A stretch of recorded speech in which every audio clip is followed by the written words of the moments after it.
நன்றி செலுத்துகிறோம். ஹல்லேலூயா. சோத்ரம் சோத்ரம் சோத்ரம் சோத்ரம். எல்லாரும் வாய் திறந்து சோத்ரம் பண்ணலாமா? கொஞ்ச நேரம். ஆவியானவரே உமக்கு நன்றி ஆண்டவரே. ஹல்லேலூயா ஹல்லேலூயா ஹல்லேலூயா ஹல்லேலூயா ஹல்லேலூயா ஹல்லேலூயா.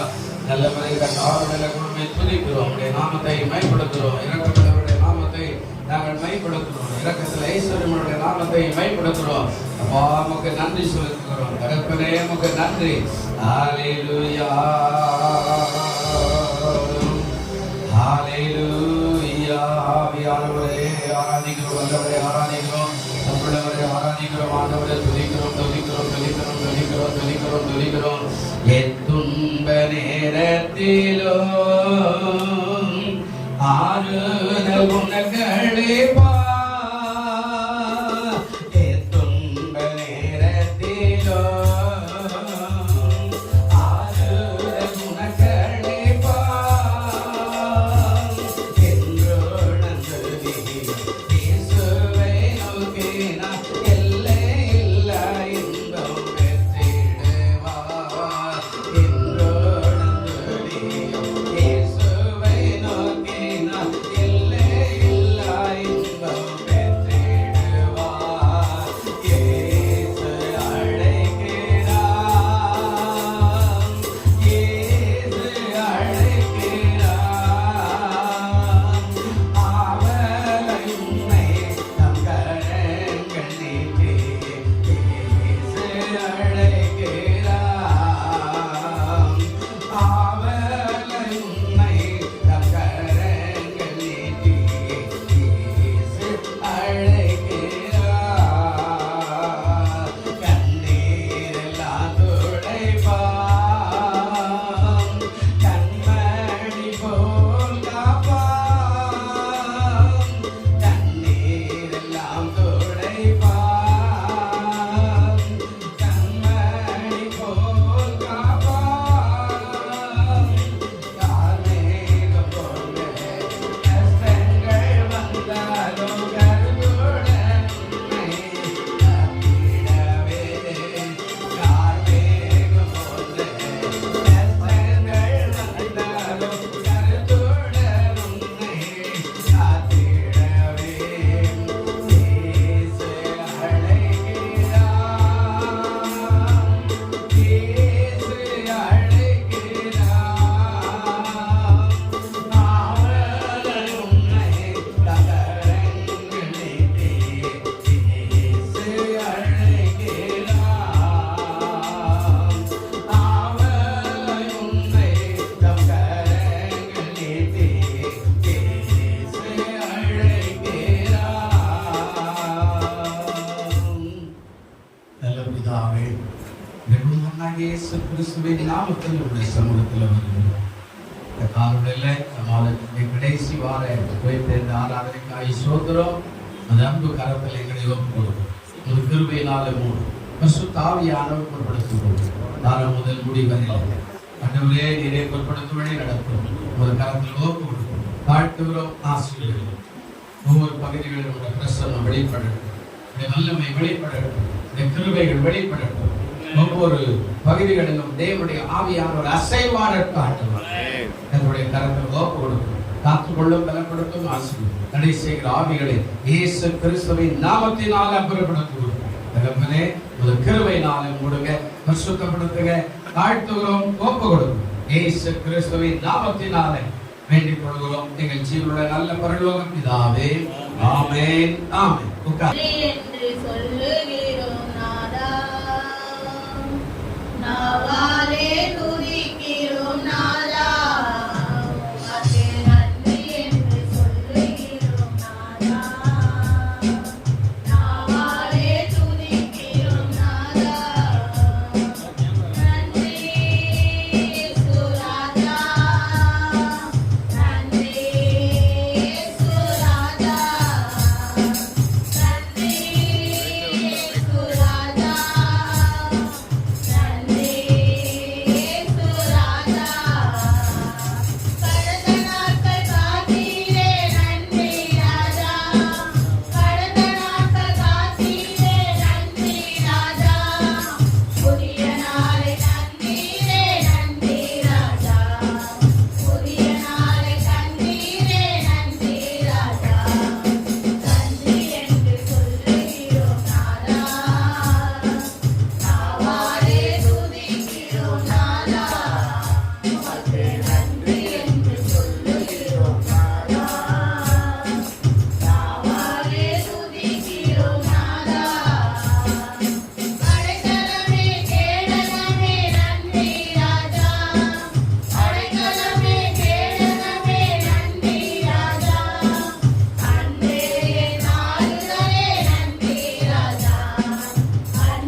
இயேசுராஜனே மாறாத நல்ல மேய்ப்பனே மகிமையடையும் இயேசுராஜனே மாறாத நல்ல மேய்ப்பனே உந்தன் திருநாமம் வாழ்க உலகெங்கும் அரசு வருக உந்தன் திருநாமம் வாழ்க உலகெங்கும் அரசு வருக மகிமையடையும் இயேசுராஜனே மாறாத நல்ல மேய்ப்பனே உலகமெல்லாம் மீட்படைய உம் ஜீவன் தந்தீரையா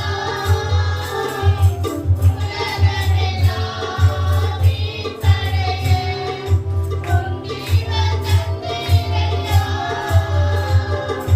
மகிமையடையும் இயேசுராஜனே மாறாத நல்ல மேய்ப்பனே மகிமையடையும் இயேசுராஜனே மாறாத நல்ல மேய்ப்பனே பாவமெல்லாம் கழுவிடவே உம் இரத்தம் சிந்தினீரே பாவமெல்லாம் கழுவிடவே உம் இரத்தம் சிந்தினீரே மகிமையடையும் இயேசுராஜனே மாறாத நல்ல மேய்ப்பனே மகிமையடையும் இயேசுராஜனே மாறாத நல்ல மேய்ப்பனே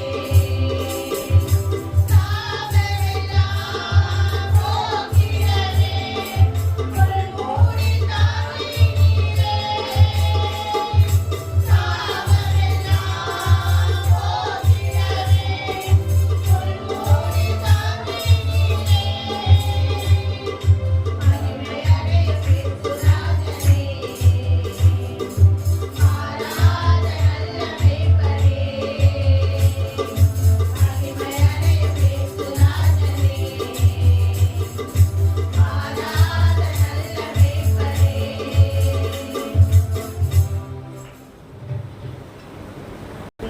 இன்னும் அதிகமாய் ஆராதிப்பேன் இன்னும் ஆழமாய் அன்பு கூறுவேன் இன்னும் அதிகமாய் ஆராதிப்பேன் இன்னும் ஆழமாய் உம்மை முழு உள்ளத்தோடு ஆராதிப்பேன் முழு பலத்தோடு அன்பு கூறுவேன் ஆராதனை ஆராதனை ஆராதனை ஆராதனை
அன்பு கூறுவே இன்னும் அதிகமாய் ஆராதிப்பே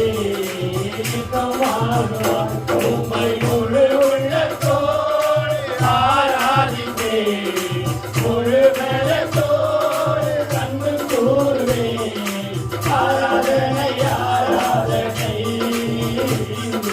ஆராதனை ஆராதனை ஆராதனை ஆராதனை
வார்த்தைக்காய் ஜெபிக்கலாம்.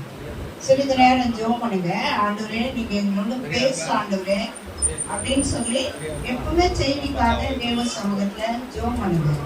ஆண்டவர் உங்களோட பேசட்டும், ஆண்டவர் உங்களோட கிரியை செய்யட்டும், தேவனுடைய நாமம் மகிமைப்படட்டும், பரிசுத்த ஆவியானவர் ஆளுகை செய்யட்டும். ஸ்தோத்திரம் ஆண்டவரே, உம்மை துதிக்கிறேன், உம்மை ஸ்தோத்திரிக்கிறேன். அன்பின் தகப்பனே, இந்த அருமையான இந்த தேவனுடைய வார்த்தைக்காய் ஜெபிக்கிறேன் ஆண்டவரே. நீங்க பேசுங்க ஆண்டவரே, நாங்கள் கேட்கிறோம். கர்த்தருடைய வல்லமையுள்ள வார்த்தை வெளிப்படும்படியாய், தேவன் கிரியை செய்யும்படியாய் ஆண்டவரே நீங்க ஆளுகை செய்யுங்க. பரிசுத்த ஆவியானவர் எங்களை எல்லாரும் ஆண்டு கொண்டு ஆளுகை செய்து வழிநடத்தும்படியாய் ஜெபிக்கிறேன். இயேசுவின் நாமத்தில் ஜெபிக்கிறோம் பிதாவே, ஆமென்.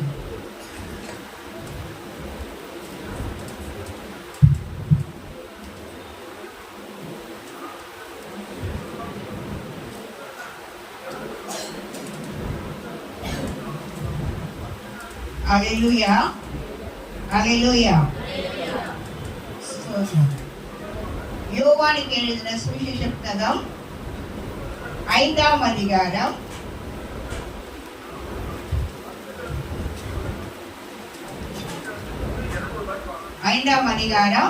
35வது வசனம் வாசிக்கலாம்.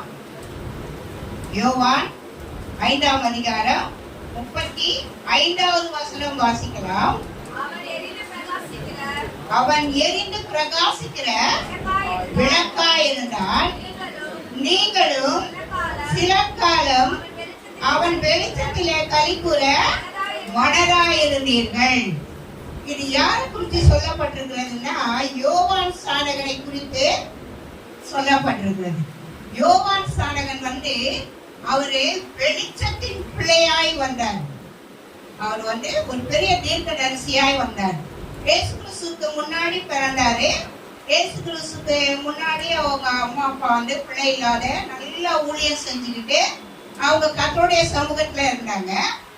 அந்த நாள்ல அவங்களுக்கு என்ன செய்யப்பட்டதுன்னு சொன்னா, ஊழியம் செய்கிற நாட்கள்ல அவங்க அவர் ஒரு ஆசாரியராகவே இருக்கிறாரு.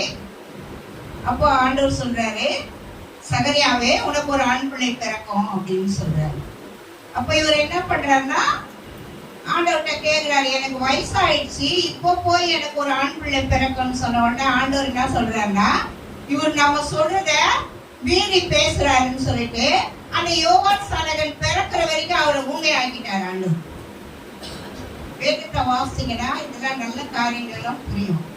ஆண்டவருடைய வார்த்தையை நம்ம கேட்கணும்னா சில காரியங்களை ஆண்டவர் நமக்கு செய்வார். நம்ம அவருடைய வார்த்தை கீழ்ப்படினா ஆண்டவர் நம்மளை விட மாட்டார், கண்டிப்பா நம்மோட கிரியை செய்வார். அப்ப அதுக்கப்புறம் பிறந்தவர் தான் யோவான் ஸ்நானகன். இந்த யோவான் ஸ்நானகன் எப்படி இருந்தாருன்னு சொன்னா, எரிந்து பிரகாசிக்கிற ஒளியா இருந்தாருன்னு பைபிள்ல சொல்லுது. அடுத்து என்ன சொல்லுதுன்னா, நீங்களும் சில காலம் அவனுடைய வெளிச்சத்தில களிகூர மனதா இருந்தீர்கள். அப்ப இவரை குறித்து யார் சாட்சி சொல்றாருன்னா, இயேசு கிறிஸ்து சாட்சி சொல்றாரு இவரை குறித்து. அடுத்த மேல உள்ள 33வது வசனம் வாசிங்க. நீங்கள் யோவானிடத்திலே ஆள் அனுப்பி விசாரித்தீர்கள், அவன் சத்தியத்திற்கு சாட்சி கொடுத்தான். நான் ஏற்றுக்கொள்ளுகிற சாட்சி மனுஷருடைய சாட்சி அல்ல, நீங்கள் ரட்சிக்கப்படுவதற்காக இவைகளை சொல்லுகிறேன் அப்படின்னு சொல்லி ஆண்டவர் இயேசு கிறிஸ்து என்ன செய்யறாருன்னா, யோவான் ஸ்நானகனை குறித்து சாட்சி சொல்றார். அப்போ இவர் எரிந்து பிரகாசிக்கிற ஒளியா இருந்தார். நான் ஜோமன் ஆண்டவரே எரிந்து பிரகாசிக்கிற ஒளி என்று சொன்னால் இந்த வார்த்தை எப்படி ஆண்டவரே எனக்கு அப்படின்னு சொல்லி ஜெபிச்சேன். அப்ப ஆண்டவர் சொன்னார், அவன் வெளிச்சத்தின் பிள்ளையாயிருந்தான். அவன் வெளிச்சத்தின் பிள்ளையாயிருந்தான். அப்போ அவனுக்குள்ள வெளிச்சம் பிரகாசித்தது. அதனாலதான் அவன் எரிந்து பிரகாசிக்கிற ஒளியாயிருந்தான்னு சொல்லி ஆண்டவர் வெளிப்படுத்தினார். அப்ப எரிந்து பிரகாசிக்கிற ஒளியானா நாம கூட எரிந்து பிரகாசிக்கிற ஒளியா இருக்கணும்னு ஆண்டவர் விரும்புகிறார். நீங்களும் வெளிச்சத்தின் பிள்ளைகளா இருக்கணும்னு சொல்லி ஆண்டவர் விரும்புகிறார். நாம என்ன செய்யணும்னா, வெளிச்சத்தின் பிள்ளைகளா இருக்கணும்ன்றத ஆண்டவர் என்ன செய்யறாருன்னா நம்மிடத்துல எதிர்பார்க்கிறார். நாம கிறிஸ்துக்குள்ள வந்தோம், ரட்சிக்கப்பட்டோம், நம்ம ஞானஸ்தானம் எடுத்திருக்கிறோம், நம்ம தேவனுடைய ஆலயத்துக்கு வரோம், திருவிருந்தை எடுக்கிறோம், எல்லாவற்றிலையும் பங்கு பெறணும். ஆனால் நமக்குள்ளே அந்த வெளிச்சம் பிரகாசிக்கிறதா? நமக்குள்ள அந்த வெளிச்சம் கிரியை செய்கிறதா? நமக்குள்ள அந்த வெளிச்சம் இருக்கிறதா அப்படின்னு சொல்லி ஆண்டவரே நிறைய எதிர்பார்க்கிறார் நம்மை குறித்து. அடுத்த காரியத்தை யோவான் ஸ்நானகனை குறித்து தான் சொல்றாரு. இல்ல, அடுத்து என்ன சொல்றாருன்னா லூக்கா 3ஆம் அதிகாரம் 3-9 வசனம் வரைக்கும் சொல்றாரு யோவான் ஸ்நானகனை குறித்து. லூக்கா 3ஆம் அதிகாரம் 3வது வசனத்துல இருந்து 9வது வசனம் வரைக்கும் ஆண்டவர் பேசுறாரு. இல்ல, 3ஆம் அதிகாரம் 3வது வசனத்துல இருந்து ஆயத்தப்படுத்துங்கள், அவருக்கு பாதைகளை செவ்வை பண்ணுங்கள்,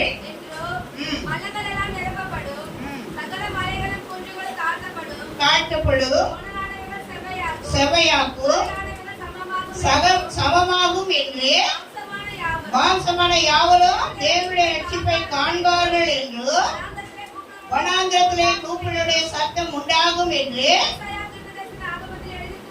எழுதியிருக்கிற பிரகாரம்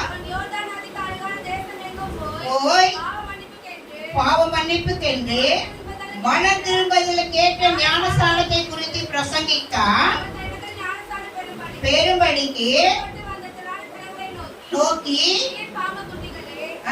வரும் கோபத்துக்கு தப்பித்துக் கொள்ள உங்களுக்கு வகை காட்டினவன் யார்? மனம் திரும்பதில் கேட்ட கனிகளை கொடுங்கள் தகப்பன் என்று என்ன சொல்றாரு?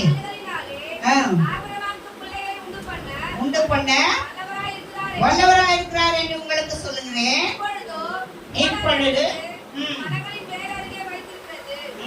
ஆகையால் நல்ல கனி கூடாத மரம் எல்லாம் வெட்டுண்ட அக்னியிலே போடப்படும் என்றான். இது என்ன காரணம் சொன்னா, யோவான் ஸ்நானகன் வந்த பொழுது அவர் என்ன செய்யறாருன்னா இயேசு கிறிஸ்துவை ஆனா அவரு அறியலன்னு சொன்னாக்கா இயேசு கிறிஸ்துவை அவர் பார்க்கல.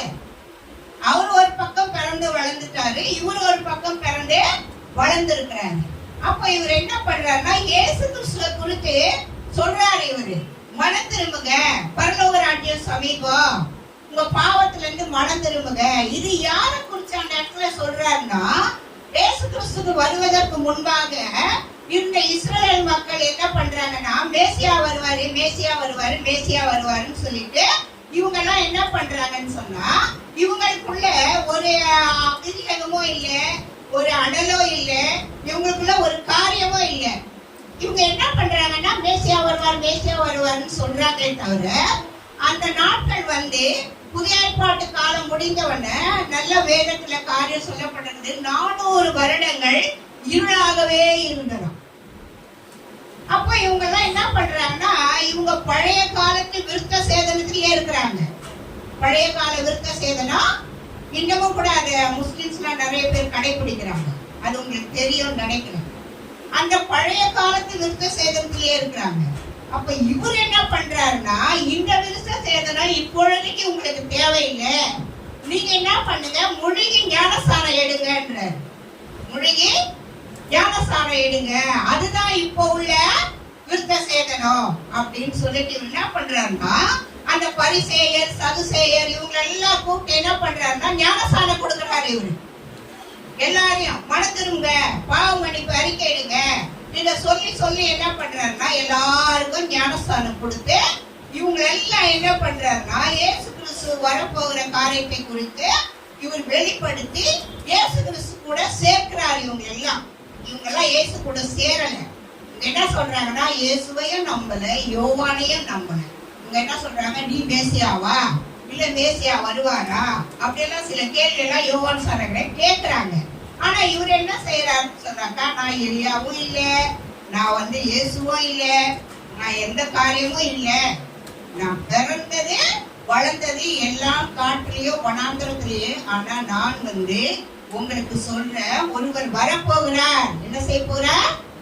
ஒருவர் வரப்போகிறார், அவருடைய பாதரட்சையை காட்ட கூட எனக்கு தகுதி கிடையாதுன்ற.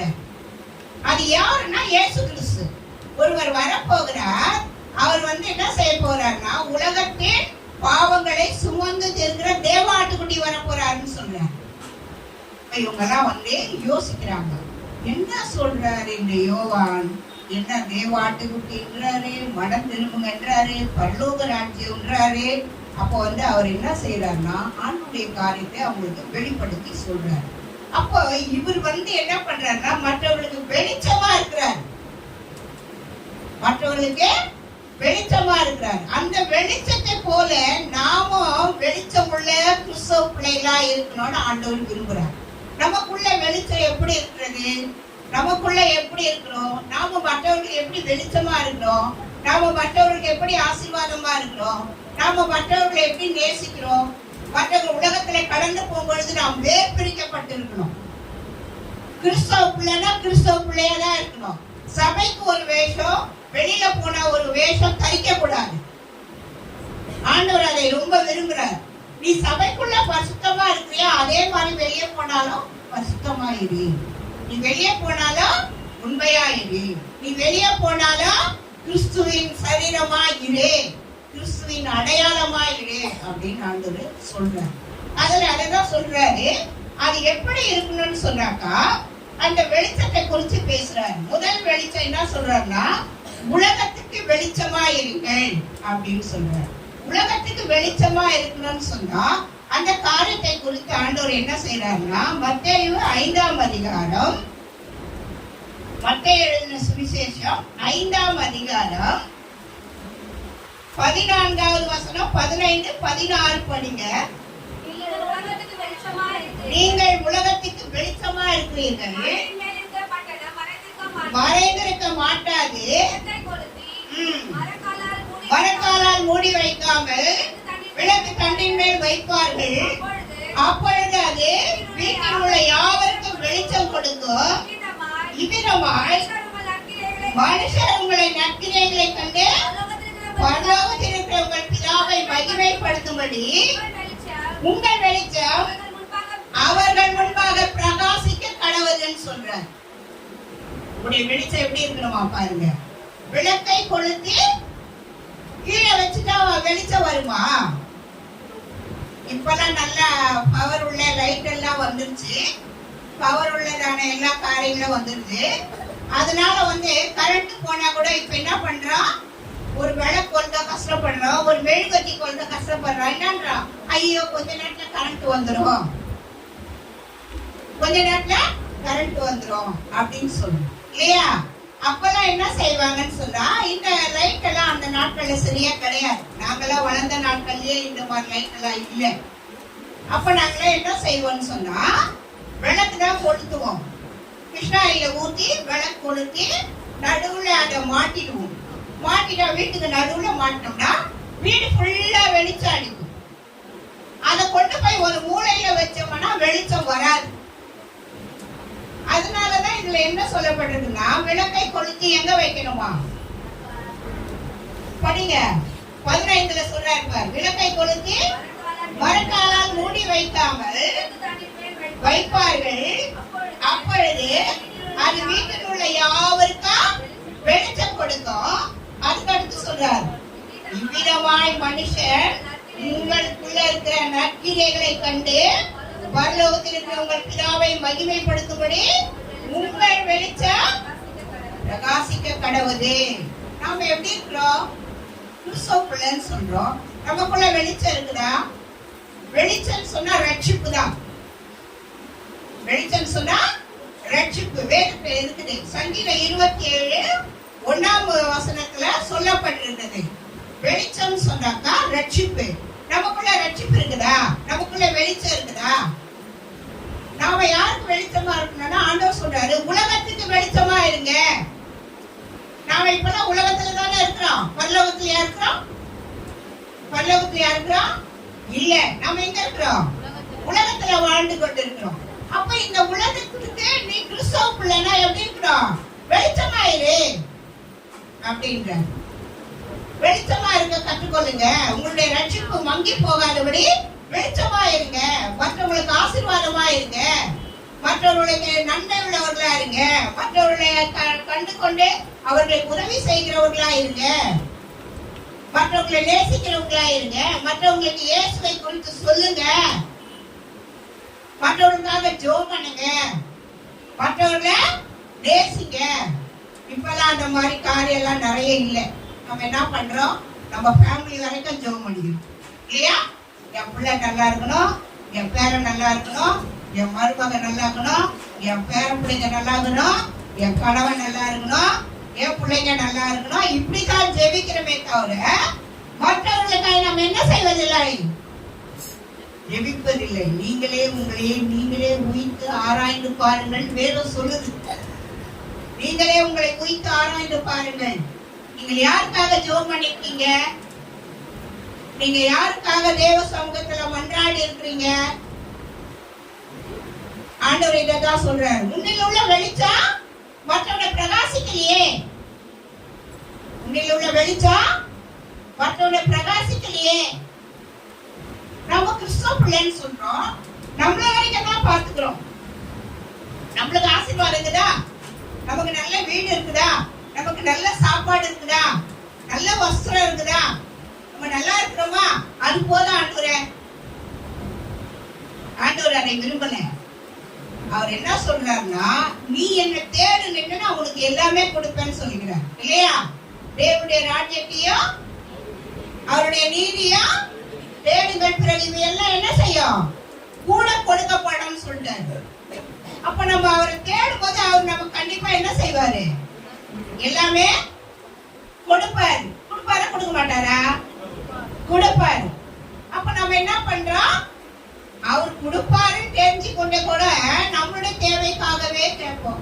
ஆண்டவரே என்னை சுகமாக்கு, ஆண்டவரே என்னை ஆசீர்வதி, என் பிள்ளைக்கு நல்ல வேலை கிடைக்கட்டும், என் பிள்ளை நல்லா படிக்கட்டும், என் பிள்ளை ஆசீர்வாதமா இருக்கட்டும், என் குடும்பம் வரைக்கும் நல்லா இருக்கட்டும். ஆண்டவரே அதையும் சொல்றாரு, இதையும் செய்ய சொல்றாரு. மற்றவர்களுக்காக ஜெபிக்கணும். நம்முடைய வெளிச்சம் மற்றவர்கள் எப்படி பிரகாசிக்கும்?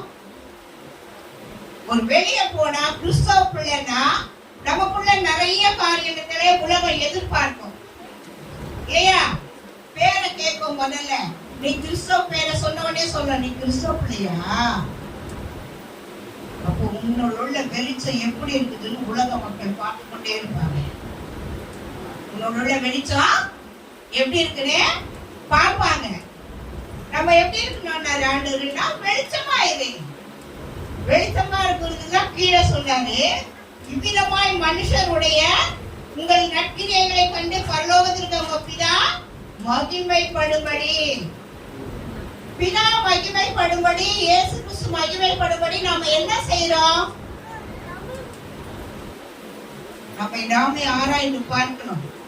ஆண்டவரை கேட்டேன், ஆண்டவரே வெளிச்சம் சொல்றீங்க ஆண்டவரே, இந்த மக்கள் மத்தியில இவ்வளவு நாளும் பாஸ்டர் பேசுறாரு, அது ஒரு விதம். அவர் ஊழியக்காரர் நிறைய அனுபவசாலி, அவர் நிறைய பேசுறாரு, எனக்கு அவ்வளவு அனுபவம் இல்லை ஆண்டவரே. என்ன சொன்ன ஆண்டவர்கிட்ட, இந்த வார்த்தையை குறித்து என்ன செய்ய, நீ பேசு, வெளிச்சத்தை குறிச்சு ஆண்டவர், நீ பேசு வெளிச்சத்தை குறிச்சு. ஆண்டவர்கிட்ட கேட்டேன், இல்ல இந்த சபை சத்தியம் நிறைந்த சபையா இருக்கிறது இல்லையா? நிறைய சத்தியம் கேட்கிறோம். நம்ம சபையில நிறைய சத்தியம், சத்தியம் அறியாதவங்க நீங்கள் யாருமே கிடையாது. வாலிபர்ல இருந்து வயசானவங்க இருந்து எல்லாருமே நல்ல சத்தியம் தெரிஞ்சவங்க தான் இங்க உட்கார்ந்து இருக்கிறோம். நம்ம யாருமே சத்தியம் தெரியாதவங்க இல்ல. அப்ப ஆண்டவர் சொல்றாரு, உன்னில் உள்ள வெளிச்சம் பிரகாசிக்கலையே. உன்னில் உள்ள வெளிச்சம் பிரகாசிக்கல. உன்னில் உள்ள வெளிச்சம் பிரகாசித்து இருந்தால் இந்த சபையில இடமே இருக்காது, ஜனங்கள் உட்கார. உன்னில் உள்ள வெளிச்சம் பிரகாசமா இருந்துச்சுன்னா இந்த சபையில இடம் இவ்வளவு காலி இடம் இருக்காது. நம்ம என்ன பண்றோம்னா, அந்த வெளிச்சத்தை நமக்கு மட்டும்தான் வச்சுக்கிறோம், மற்றவங்களுக்கு பிரகாசிக்கிற காரியத்துல இல்ல. நம்ம அததான் ஆண்டவர் சொன்னாரு, உலகத்துக்கு வெளிச்சமா இருங்க அப்படின்னு. ஆண்டவர்கிட்ட கேட்க, ஆண்டவரே இது என்ன வெளிச்சம் ஆண்டவரே, எனக்கு புரியல, பேசு. வெளிச்சத்தை குறிச்சு எல்லாரும் வெளிச்சமா இருக்கட்டும். எல்லாருக்குள்ளே வெளிச்சம் இருக்குது. ஏன்னா நம்ம ரட்சிக்கப்பட்டதோடு தான் சபையில வந்து அமர்ந்திருக்கிறோம். ரட்சிக்கப்படலைன்னா சபைக்கு நாம வரமாட்டோம். அப்ப நமக்குள்ள வெளிச்சம் இருக்குதா இல்லையா? வெளிச்சம் இருக்கு நமக்குள்ள. அந்த வெளிச்சம் பிரகாசிக்கலையே. ஆண்டவர் கேட்கிறார், உன்னில் உள்ள வெளிச்சம் பிரகாசிக்கலையே, உனக்குள்ள நற்கிரியைகள் இல்லையே. உன்னில் உள்ள நற்கிரியைகள் இருந்தால் அந்த சபை நிறைந்திருக்குமே. ஆண்டவர் கேட்கிறார். நம்ம எனக்கும் தான் இந்த வார்த்தை பேசுறவங்களுக்கு சொல்றவங்களுக்கு மட்டும் இல்ல, பேசுறவங்களுக்கு வேதம் இருபுறமா கற்புள்ள பட்டயம். அப்ப ஆண்டவர் கேட்கிறாரு, ஏன் உனக்குள்ள இருக்கிற வெளிச்சம் பிரகாசிக்கல? நீ ஏன் மற்றவனுக்காக ஜெபிக்கல? உன் சபையில ஆத்துமா இல்லையே, நீ கண்ணீர் விட்டு இருக்கிறியா? ஒரு நாளாவது உபவாசம் பண்ணி நீ கண்ணீர் விட்டு இருக்கிறியா? ஆண்டவரே, என் சபையில ஜனங்க வர மாட்டேன் ஆண்டவரே, உதவி செய்ய ஆண்டவரே. யாருன்னா கேக்குறோமா? நம்ம அந்த மாதிரி கேட்டு ஜெபம் பண்ணியிருந்தா இன்னைக்கு நம்ம சபையில 2 ஆராதனை நடக்கும் இல்லையா? ஜனங்க வருவாங்க, பேசுவை. நான் போய் வெளியே சொல்ல வேண்டியதே இல்லைங்க. உள்ள உட்கார்ந்து ஜெபிச்சோம்னாலே ஆண்டவர் ஆத்துமாக்களை அனுப்புவார். நாம யாரும் ஆத்துமாக்களுக்காக பாரப்படுறதே இல்லை. ஆண்டவரே, என் சபையில ஜனம் இல்லையே, என் சபை காலியா இருக்குது. எவ்வளவு இடம், ஆண்கள் இடம் காலியா இருக்கு. ஆத்துமா வேணும், கேட்டிருக்கிறோமா? இல்லை. அதுதான் இன்னைக்கு ஆண்டவர் சொல்றாரு, நீங்கள் யாரா இருங்க, உலகத்துக்கு வெளிச்சமா இருங்க, உங்களுடைய நற்கிரியைகளை வெளிப்படுத்துங்க. அப்ப பிதா உங்கள் மேல அவருடைய மகிமை பிரகாசிக்குமா நம்ம மேல. அததான் இங்க ஆண்டவர் சொல்லுகிறார். அப்பொழுது என்ன சொல்றாருன்னா, பரலோகத்தில் இருக்கிற உங்கள் பிதாவை மகிமைப்படுத்தும்படி உங்கள் வெளிச்சம் எப்படி இருக்குமா? கீழே பிரகாசிக்கன்னு போட்டிருக்கிறார். நாம் வேதத்தை வாசிக்கணும், ஜெபிக்கணும், மற்றவர்களுக்கு இயேசுவை பற்றி சொல்லணும், மற்றவர்களுக்காய் ஜெபிக்கணும். சபையில ஆத்துமா வரலையே, பாரப்படணும். என் சபையில ஆத்துமா வேணும் ஆண்டவரே, நான் மட்டும் போயிடுகிறேன் ஆண்டவரே. யாராவது என்னைக்காவது கேட்டிருக்கிறோமா? அதுதான் ஆண்டவர் இன்னைக்கு சொல்ல சொன்னார். தேவன் பேச சொன்னதை மட்டும் தான் நான் பேசுறேன். என்னுடைய மாம்சத்திலேயோ என்னுடைய இச்சையிலேயோ எதுவும் கிடையாது. தேவ ஆவியின் அபிஷேக வல்லமையில தேவனை கேட்டுதான் உங்களிடத்துல இந்த சத்தியத்தை நான் கேட்டு வந்திருக்கேன். அடுத்த வெளிச்சம், ஒரு வெளிச்சம் சொல்றாரு, கேளுங்க. லூக்கா 11வது அதிகாரம் அடுத்த வெளிச்சத்தை பத்தி சொல்றாரு. லூக்கா 11ஆம் அதிகாரம் 33, 34, 35, 36 4 வசனங்களை வாசிங்க. ஒருவனும் விளக்கை கொளுத்தி வைக்காமல் உள்ளே வருகிறவர்கள் வெளிச்சம் காணும்படி வைப்பார்கள். கண்ணானது உன் சரீரம் முழுவதும்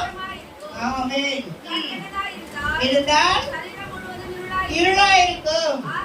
ஆகையால் உன்னில் உள்ள வெளிச்சம் இருளாகாதபடிக்கு எச்சரிக்கையாயிரு என்றார். இல்லாமல் முழுவதும் வெளிச்சமா இருந்தா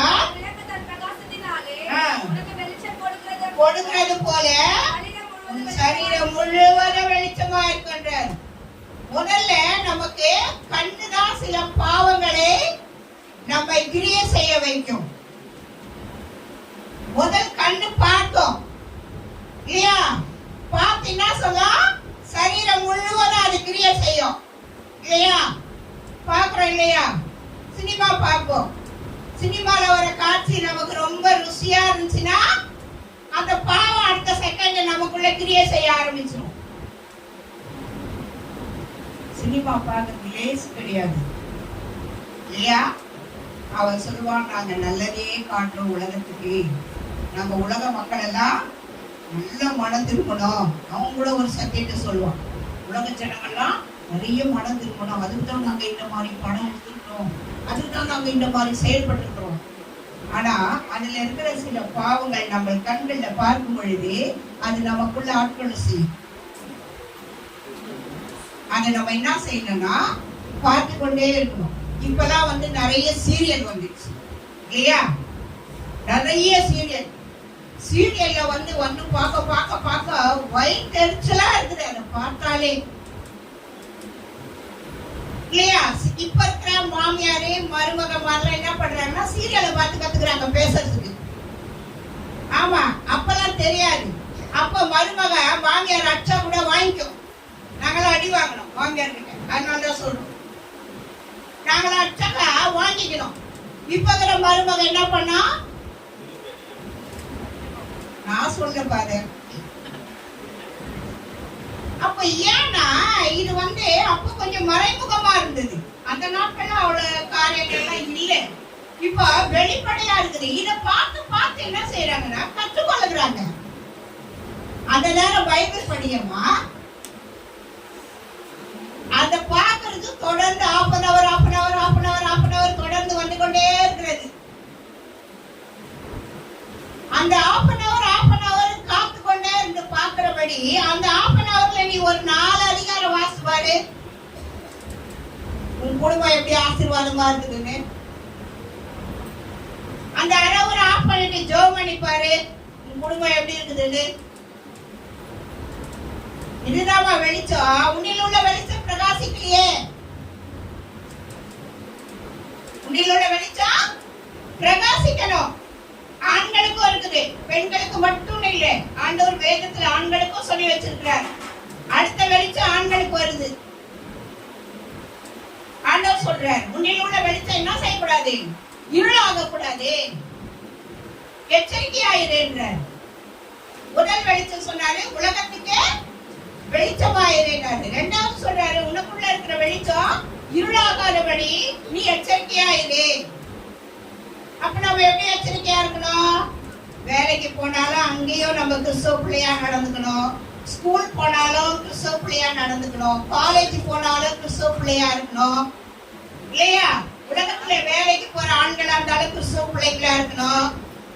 நீங்க தான் நான் கிறிஸ்தவ பிள்ளை, வெளியே போயிட்டா நான் கிறிஸ்தவ பிள்ளை இல்லைன்னா அது உள்ள இருக்கிற வெளிச்சம் கிடையாது, அது இருள். அதுக்கு ஆண்டவர் என்ன சொல்லுகிறாருன்னா அதுக்கு இருள்னு சொல்லுகிறார். அப்ப நீ எப்படி இருக்கணும்?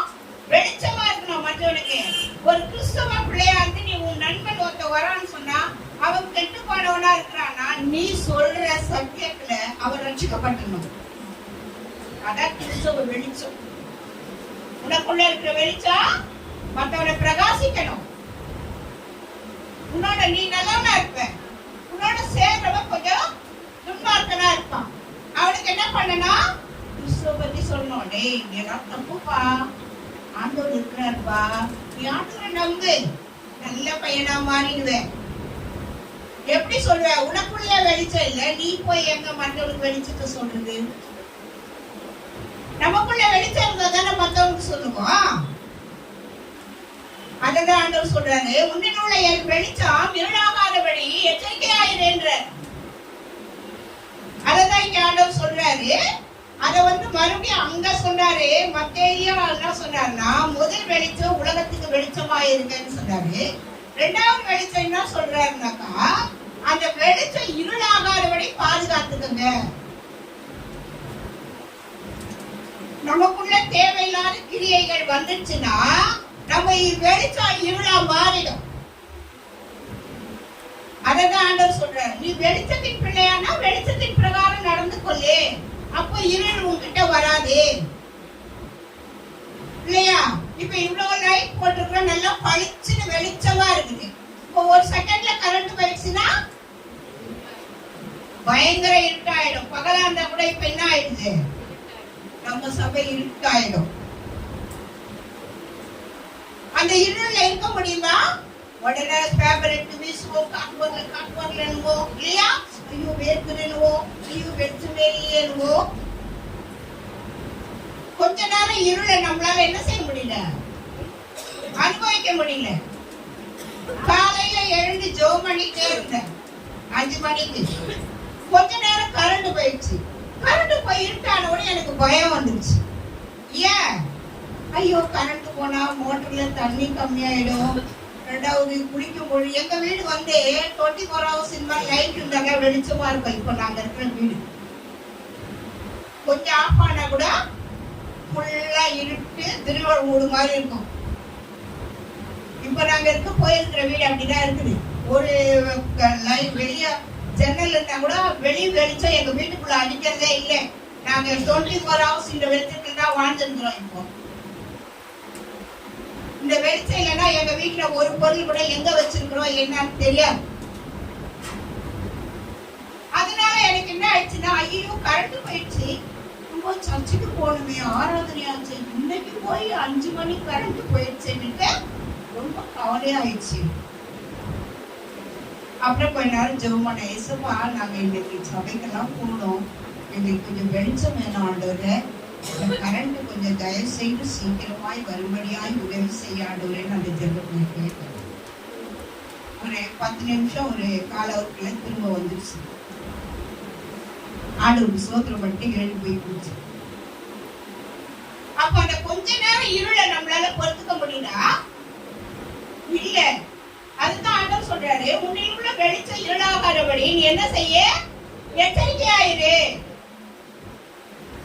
அப்ப நம்ம என்ன செய்யணும்னா, நமக்குள்ள பாவ கிரியைகள் வராதபடி, நமக்குள்ள வெறுப்பு வராதபடி, நமக்குள்ள பொறாமை வராதபடி, நமக்குள்ள துக்கம் வராதபடி, நமக்குள்ள வேதனைகள் வராதபடி நம்முடைய வெளிச்சத்தை நாம் என்ன செய்யணும், பிரகாசிக்க செய்யணும்ன்றாங்க. அததான் இங்க என்ன அடுத்த வெளிச்சம் என்ன சொல்றாருன்னா, உன் கண் என்ன செய்யுது, பாக்குது. உன் கண் என்ன செய்யுது, பாக்குது. நான் சொல்ல பைபிள்ல தான் சொல்றேன். உங்க பைபிள் எல்லாம் இருக்குதா பாருங்க, உங்க பைபிள்ல இருக்குதா பாருங்க. அததான் சொல்றாரு, கண்ணானது சரீரத்தில் விளக்கா இருக்கிறது. உன் கண் தெளிவா இருந்தா உன் சரீரம் முழுவதும் வெளிச்சமா இருக்கும். உன் கண் கெட்டதா இருந்தா என்ன செய்யுமா, சரீரம் முழுவதும் இருளா இருக்கும்ன்ற. அப்போ நம்ம கண்ணு என்ன செய்யுதுன்னு சொன்னா, நல்லதையும் பாக்குது, கெட்டதையும் பாக்குது, கெட்டதையும் பாக்குது, நல்லதையும் பாக்குது, இல்லையா? அப்போ ஆண்டவர் என்ன சொல்றாருன்னா, நீ கெட்டதை பார்க்காது, நல்லது மட்டும் பாரு. அதான் சொல்றாரு, உன்னுடைய வெளிச்சம் இருளாகாதபடி நீ நல்லதை பண்ணு. நீ நல்ல சரீரத்துல சுத்தமாயிரு, மனசுல சுத்தமாயிரு. பாவத்தின் சம்பளம் உங்களால வராது, பாவ காரியம் உங்களை தொடாது. அததான் இங்க சொன்னார். மெயின் காரியம் வேதத்துல நல்ல தெளிவா சொல்லியிருக்கிறார் ஆண்டவர். எது ஃபர்ஸ்ட் நமக்கு வெளிச்சமா இருக்கணும்னா, நம்முடைய கண் வெளிச்சமா இருக்கணும். நம்ம கண்ணுதான் என்ன பண்ணுது, எல்லாத்தையும் இந்த உலகத்தில் உள்ள எல்லா காரியங்களையும் பார்க்கிறோம், இல்லையா? பார்க்கிறோமா இல்லையா?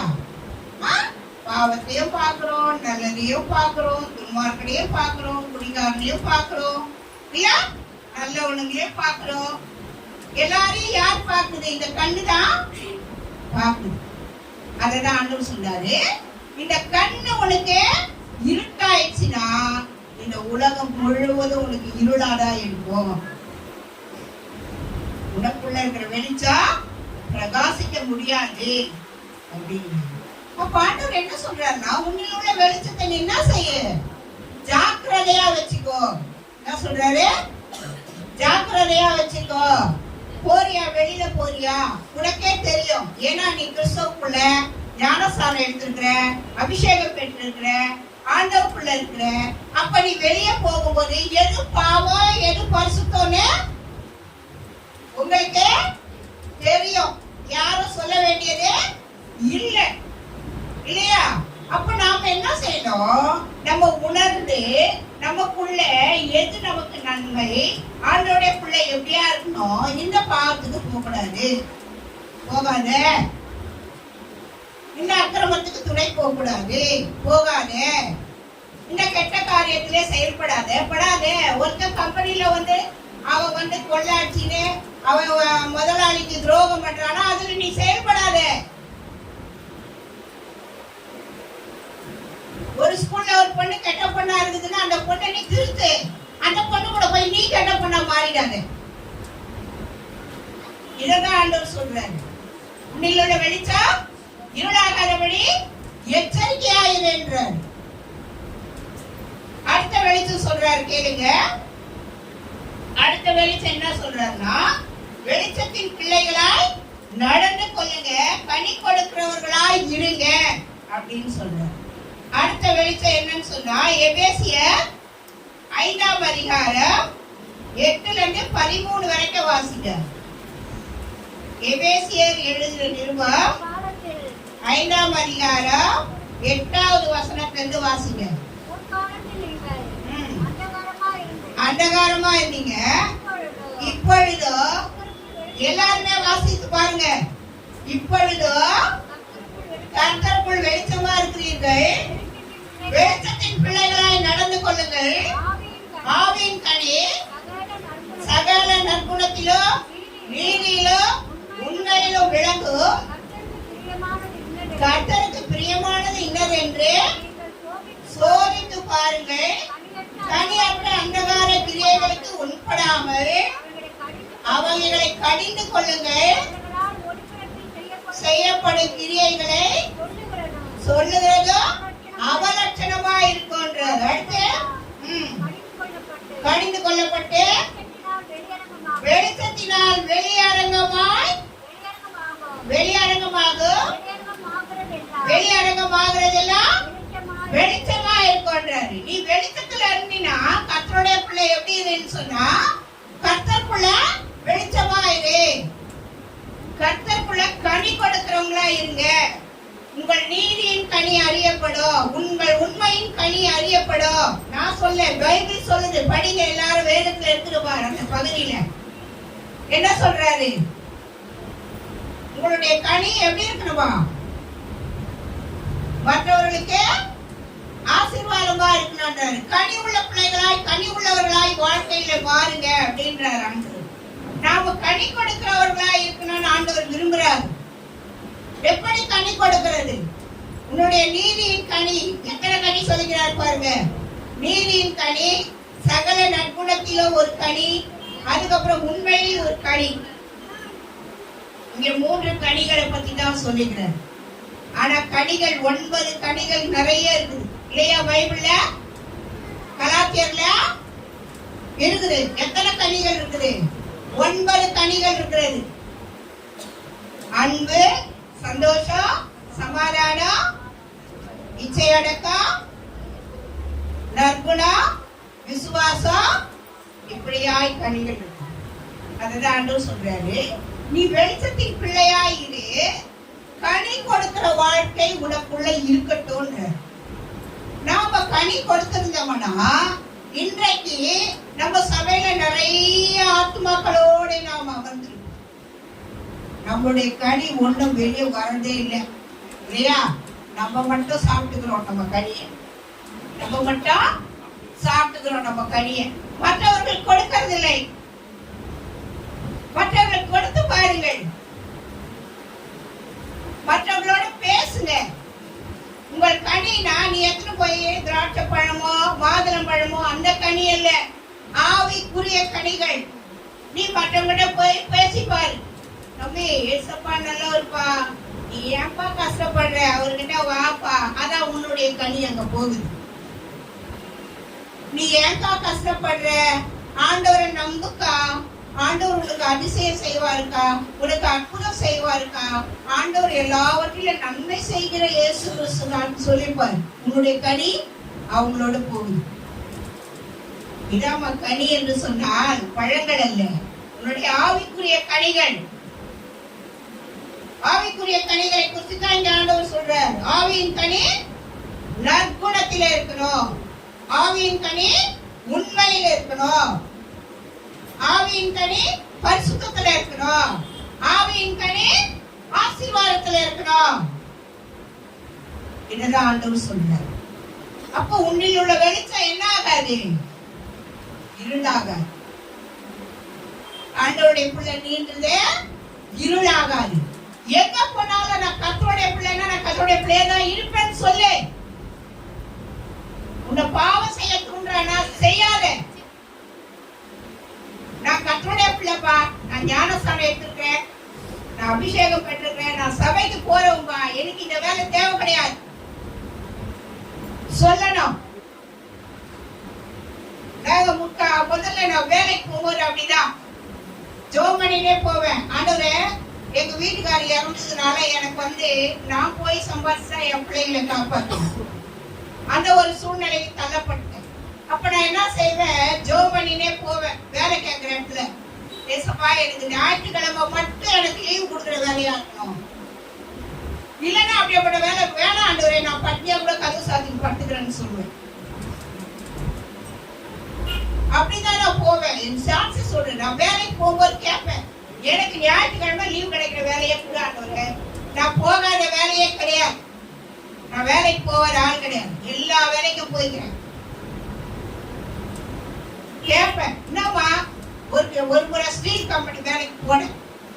அந்த ஓனர் கேட்டார், ஏமா நான் ஞாயிற்றுக்கிழமையில உனக்கு ஒரு நாள் கூலி 300 ரூபாய் தரமா, அந்த 300 ரூபாய் நீயே வச்சுக்க சார், நான் கண்டிப்பா நான் சபைக்கு போனோம், அதனால ஞாயிற்றுக்கிழமை நீ ஸ்பெஷலா வச்சுனா நான் வரமாட்டேன் அப்படின்னா வேலை போய் பரவாயில்ல சார், இந்த வேலை இல்லைன்னா இன்னொரு வேலை கொடுப்பாரு ஆண்டவர்.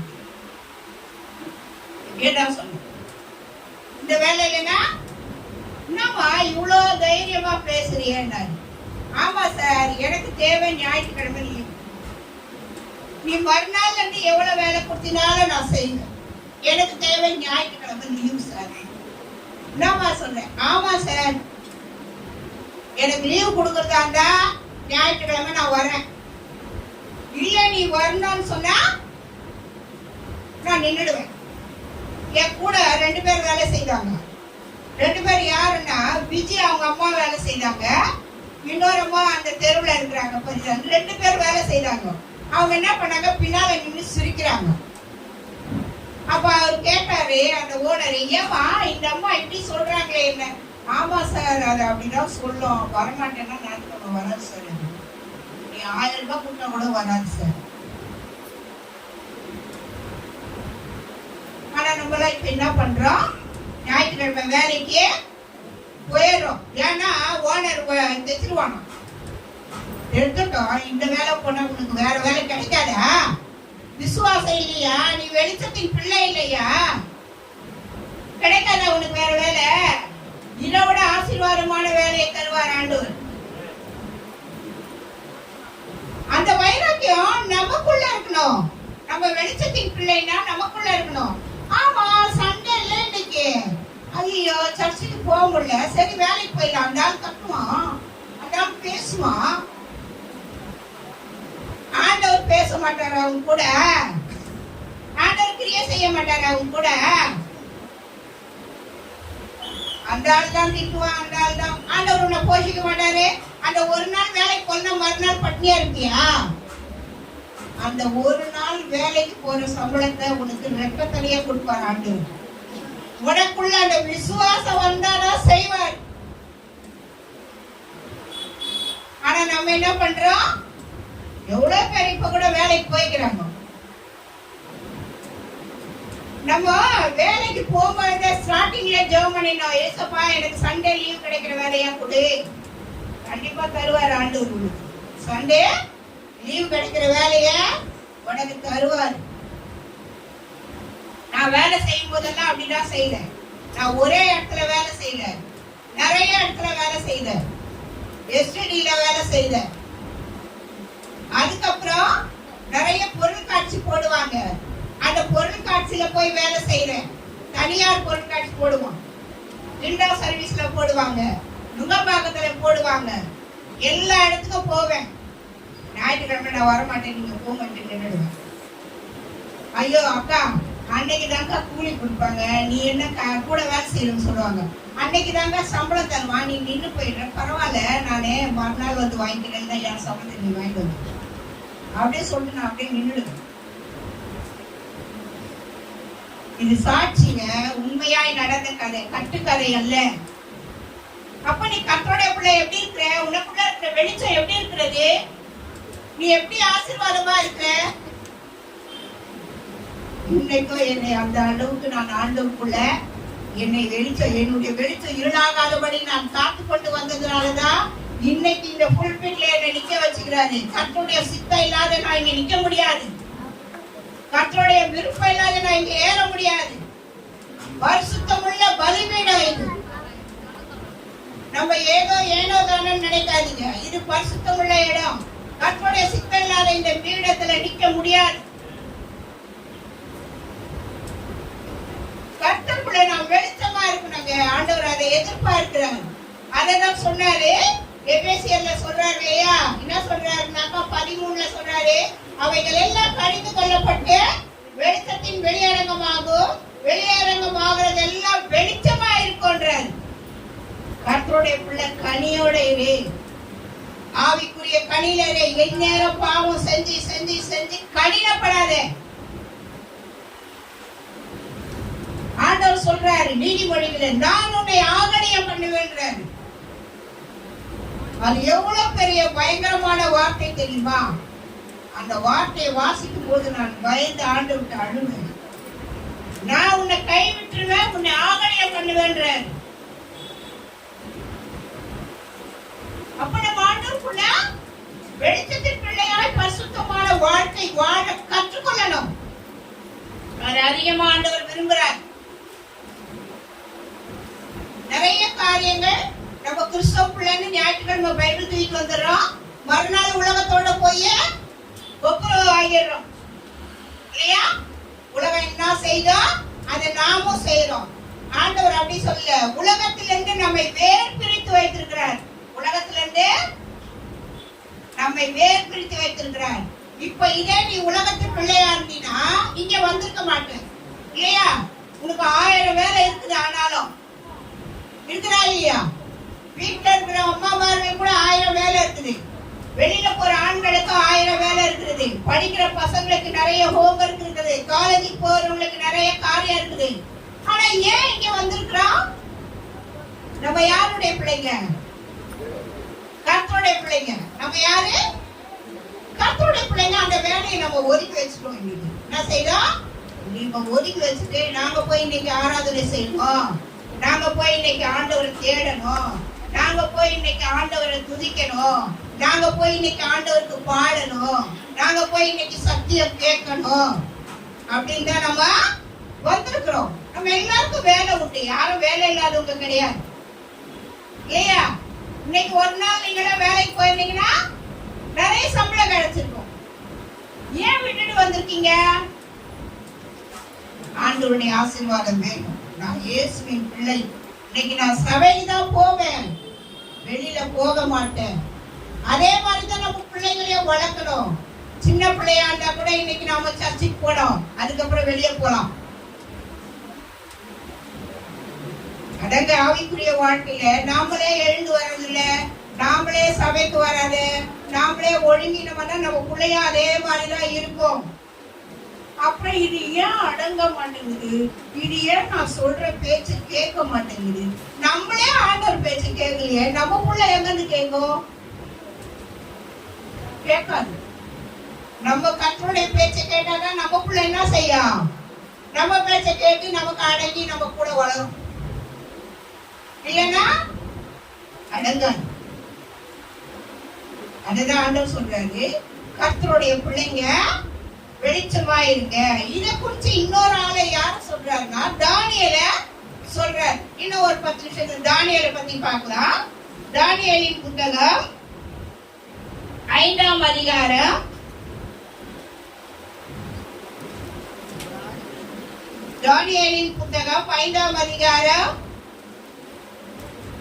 11வது வசனம் வாசிக்கலாம். உம்முடைய ராஜ்யத்திலே ஒரு புருஷன் இருக்கிறான், அவனுக்கு பரிசுத்த தேவர்களுடைய ஆவி இருக்கிறது. உம்முடைய பிதாக்களின் நாட்களிலே வெளிச்சமும் விவேகமும் ஞானத்துக்கு ஒத்த ஞானமும் அவனிடத்துல காணப்பட்டது. ஆகையால் உம்முடைய பிதாவாகிய நேபுகாத்நேச்சார் என்னும் ராஜாவானவர் அவனை சாஸ்திரிகளுக்கும் ஜோசியருக்கும் கல்தேயருக்கும் குறி சொல்லுகிறவர்களுக்கும் அதிபதியா வைத்திருக்கிறார். இது புரியுதா உங்களுக்கு? யார சொல்றாருன்னா சாஸ்திரிகள், ஜோசியம் பார்க்கிறவ, குறி சொல்றவ, இவங்களுக்கு எல்லாருக்கும் அதிபதியா தானியேலை வச்சார் ஆண்டவர். ஏன்னா தானியேலுக்குள்ள அந்த வெளிச்சம் இருக்கிறதா. நான் சொல்ல, பைபிள்ல சொல்லிருக்கு, வாசித்து பாருங்க அந்த இடத்த.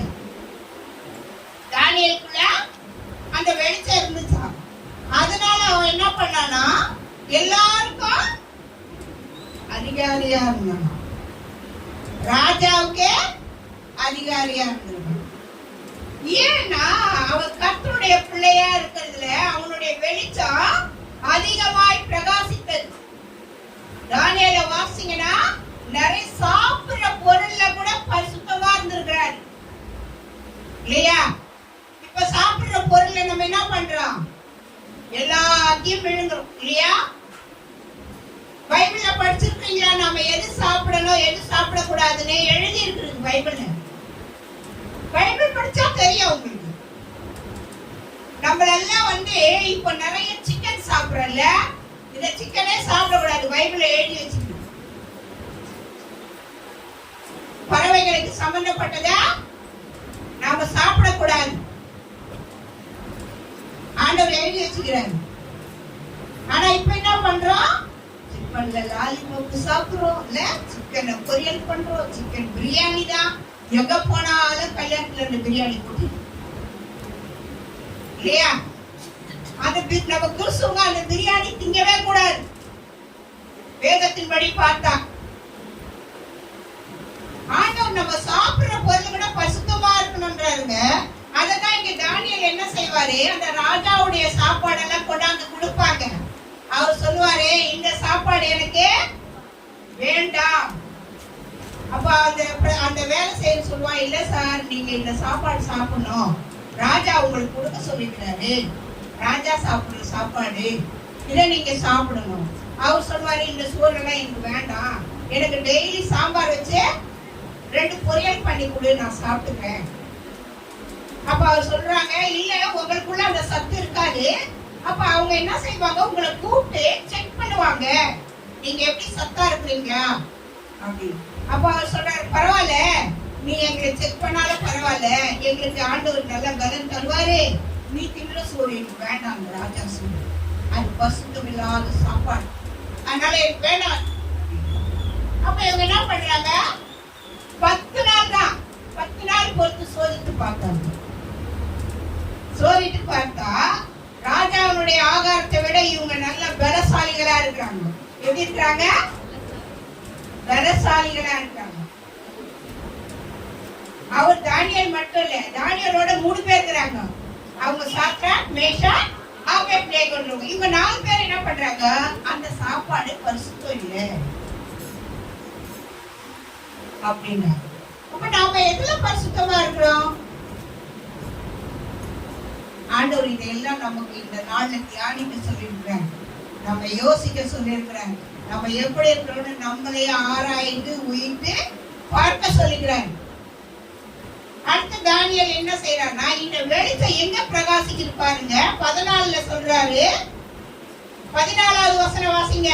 5ல, உனக்குள்ளே தேவர்களின் ஆவி உண்டென்று வெளிச்சமும் புத்தியும் விசேஷித்த ஞானம் உணர்த்த காணப்பட்டது என்று உன்னை குறித்து கேள்விப்பட்டேன். பெல்ஷாத்சார் என்ற ஒரு ராஜா இருக்கிறார். அவர் நிறைய பாவம் பண்ணிட்டார். அவர் கர்த்தருடைய பிள்ளைகளுடைய ஆலயத்தில் இருக்கிற பணிமுட்டெல்லாம் கொண்டாந்து அநியாயம் பண்ணிட்டார். ஆண்டவரால இதை பொறுக்க முடியல. ஆண்டவர் என்ன பண்ணாரு, இதுவரைக்கும் இருக்கிற கைய மட்டும் அனுப்பி என்ன பண்ணாரு, அவனுடைய செவரெல்லாம் எழுதி வச்சுட்டு வந்துட்டாரு, ரத்த கரையோட. அவன் செவர் ஃபுல்லா எழுதி இருக்குது.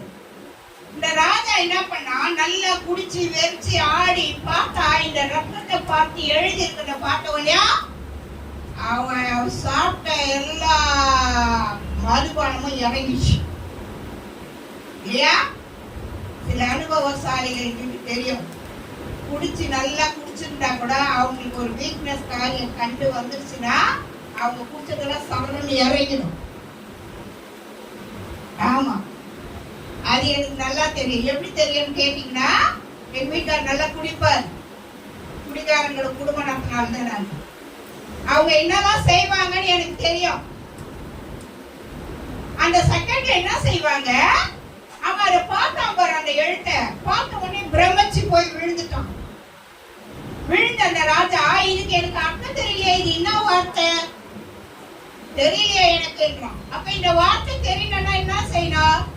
போய் தேடு. இந்த வார்த்தை தெரிஞ்சவனெல்லாம் தேடு. எவனுக்கும் தெரியல, சாஸ்திரிக்கும் தெரியல, ஜாதகக்காரனுக்கும் தெரியல, குறி சொல்றவனுக்கும் தெரியல. போய் தேடுங்கடான்றாரு ராஜா. அப்போ ராஜாவுடைய ஒய்ஃப் வந்து சொல்றாங்க, இங்க நம்ம நாட்டுக்குள்ளேயே ஒருத்தர் இருக்கிறான் தானியேல்ன்றவ, அவ வந்து இத படிச்சு சொல்லிடுவாங்க. ராஜா ஒய்ஃப் வந்து சொல்லுது அந்த ராஜா கிட்ட. அப்ப அந்த ராஜா என்ன பண்ண, அப்படியே பண்ணவன் எங்க ரொம்ப தேடிட்டு வாங்க. அப்ப அந்த ராஜா என்ன பண்றாங்க, போய் தானியேலை கூப்பிட்டு வராங்க. தானியேல் ஒருவரால மட்டும்தான் அந்த வார்த்தையை சொல்ல முடிஞ்சது. வேதத்தை வாசிங்க, அதுக்குதான் பைபிள் படிச்சாக்கா படிச்சிருந்தீங்கன்னா இந்த வார்த்தை தெளிவா புரியும். அப்ப அவர் சொல்றாரு, படிச்சு அவர் என்ன சொல்றாருன்னா, அந்த வார்த்தை இது வரைக்கும் யாராலையும் வாசிக்க முடியலப்பா, இந்த வார்த்தையை கொஞ்சம் எனக்கு வாசிக்க என்ன அர்த்தம் சொல்லு. அப்பதான் அந்த ராஜா சொல்றாரு, தானியேலே உனக்குள்ள என்ன இருக்குது? தேவர்களின் ஆவி உண்டென்றும் வெளிச்சம் புத்தி விசேஷித்த ஞானம் உலகில காணப்படுகிறது என்று உன்னை குறித்து கேள்விப்பட்டேன். பாருங்க, தானியேல் எவ்வளோ ஒரு ஆவிக்குரிய மனுஷனா. அவர் போய் எங்க இருக்கிறாருன்னா, அவரை இங்க இருந்து கொண்டு போயிட்டாங்க பாபிலோன். அவர் கிறிஸ்தவ பிள்ளைதான், ஆனா அவரை கொண்டு எங்க வச்சிருக்கிறாங்கன்னா பாபிலோன்ல சிறை கொண்டு போயிட்டாங்க. அந்த சிறையில இருந்த போது அவருக்கு ஒரு நல்ல காரியம், இவர் வந்து ஜெபிப்பார், 3 வேளையும் ஜெபிப்பார், ஆண்டோடைய பிள்ளையாவே இருப்பார். அந்த காரியங்களை தானியேல் புத்தகம் வாசிங்கன்னா நல்லா தெரியும். அப்ப இவர் வந்து இந்த காரியத்தை சொல்றாருன்னா, அப்ப ராஜாவே சொல்றா அவரை குறிச்சு, அந்த வார்த்தை தான் அது 14ல. உனக்குள்ள என்ன இருக்குது? தேவனுடைய ஆவி இருக்குது. அர்த்தம் சொல்றோம், உனக்குள்ள வெளிச்சம் இருக்குது, உனக்குள்ள புத்தி இருக்குது, உனக்குள்ள அடுத்து என்ன இருக்குது? ஞானம் இருக்குது. உன்னிடத்துல காணப்பட்டது ஒன்று குறைவாய் கேள்விப்படவில்லை. அப்படி அதுக்கப்புறம் சொல்றாரு, கேள்விப்பட்டு இந்த காரியத்தெல்லாம் அவர் கேட்கிறார்.